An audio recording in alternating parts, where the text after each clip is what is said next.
Hi everyone, I'm Faye. So children's privacy has really kind of come into focus over the last couple of years, so I think I'm just going to dive into some of the highlights. Okay, so it's not really surprising that children's privacy has become a really big issue. According to recent Ofcom research, 87% of 3 and 4-year-olds and 93% of 5 to 7-year-olds are now online, which I find quite terrifying. Obviously, parents are quite concerned in terms of what their children are accessing, who they're contacting, and what people are doing with their data. And so with this in mind, there's kind of a lot of developments to think about in the last year or so. There's been some recent new legislation. We've got the EU Digital Services Act, which comes fully into force next year, and also the Online Safety Bill in the UK, both of which contain obligations to better protect children online.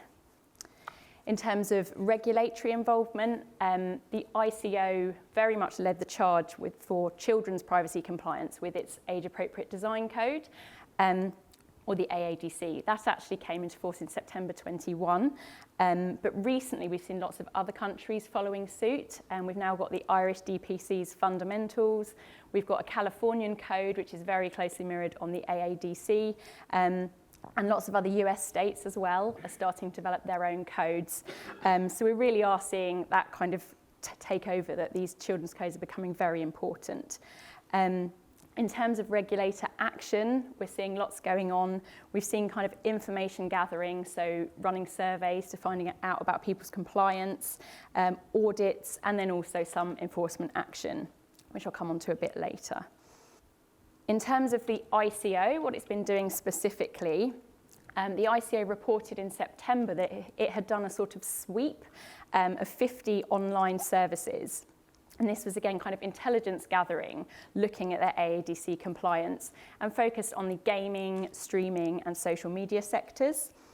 This led to some audits of particular organisations, and also some ongoing enforcement action where the ICO felt that organisations weren't compliant. Apparently, the ICO is also whittling down around 2,000 gaming companies for a deeper dive. Somewhat blows my mind that there even are 2,000 gaming companies. But there we go.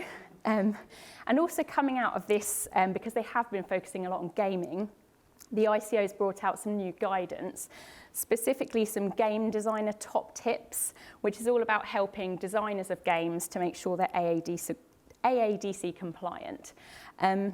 It's not particularly groundbreaking if you're familiar with the standards within the AADC. It's just sort of kind of running through them, giving some practical tips.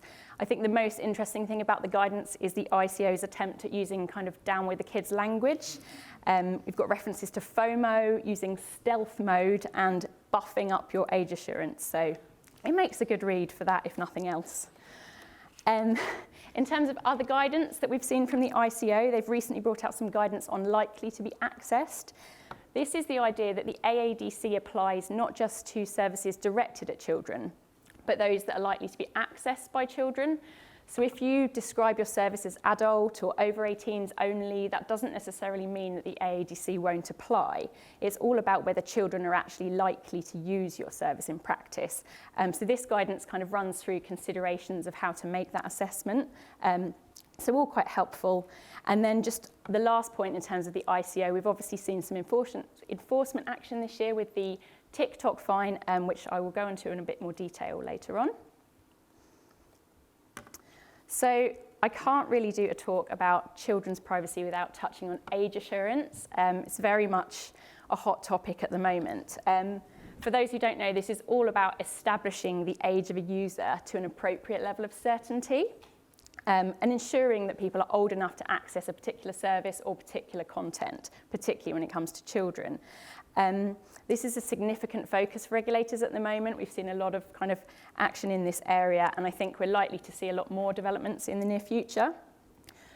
Despite this regulatory focus, we still don't really have any clear guidance on what a compliant age assurance mechanism or age gate actually should look like.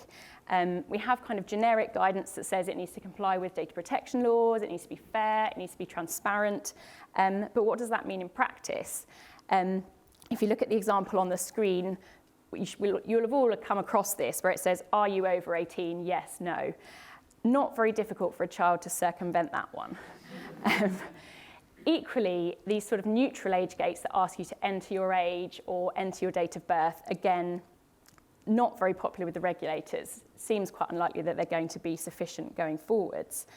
But then if you go to the other extreme and you're looking at kind of collecting passports or kind of other government identifiers, that looks very intrusive and kind of disproportionate to what you're trying to do. So it's all about kind of striking the balance between these two extremes. And we are starting to see some attempts to address this. You may have come across the new Instagram age verification method, which has been rolled out pretty recently, at least in Europe. And this is where they give you different options for verifying your age. So you can upload a video selfie, which they'll then use AI to have a stab at what your age is and then delete the selfie. You can use social vouching, which is where you ask 3 other Instagrammers to verify your age, and they have to be over 18, but don't need to be a parent. And then the third option is just to upload an ID. So this kind of puts the level of intrusiveness, I guess, into the data subject's hands. So we'll see how that goes. In terms of what the ICO is doing, it's working with Ofcom to kind of synchronise efforts around age assurance. And there's also a certification body for age checking that the ICO is working with. So there's a lot going on in this space, and I think sort of more to come in the near future. We will keep you posted. And finally, I didn't think I could end my talk without talking about the somewhat sobering topic of fines. We are starting to see enforcement in the area of children's privacy, particularly in the last year or so.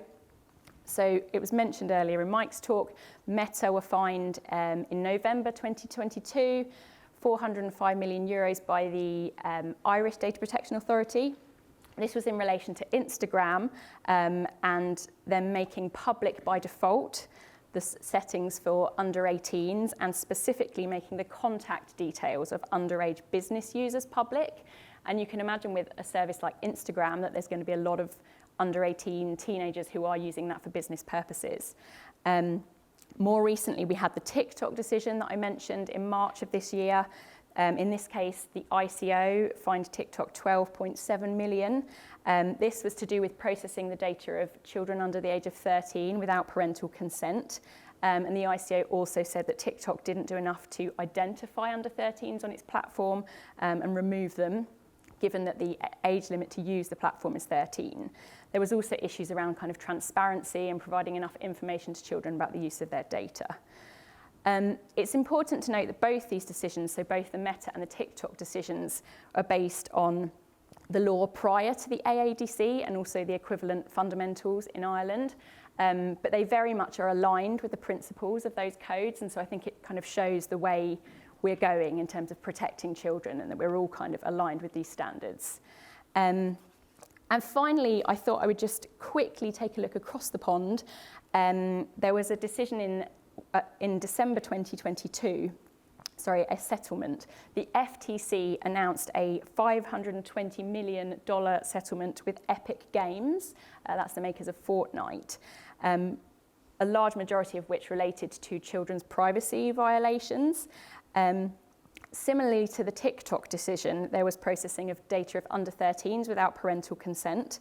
And interestingly, a lot of the things that came up in this settlement were very similar to the principles under the AADC, so talking about parental consent, default settings, nudge techniques, and all the kind of principles that come under the AADC. So I think we are seeing a real alignment across the pond, not just in kind of the UK and the EU. So I think just in summary, I'm kind of back where I started. Children's privacy really is a focus now, and it's not just a GDPR thing, it is a global thing, and it's something we're all going to be hearing a lot more about.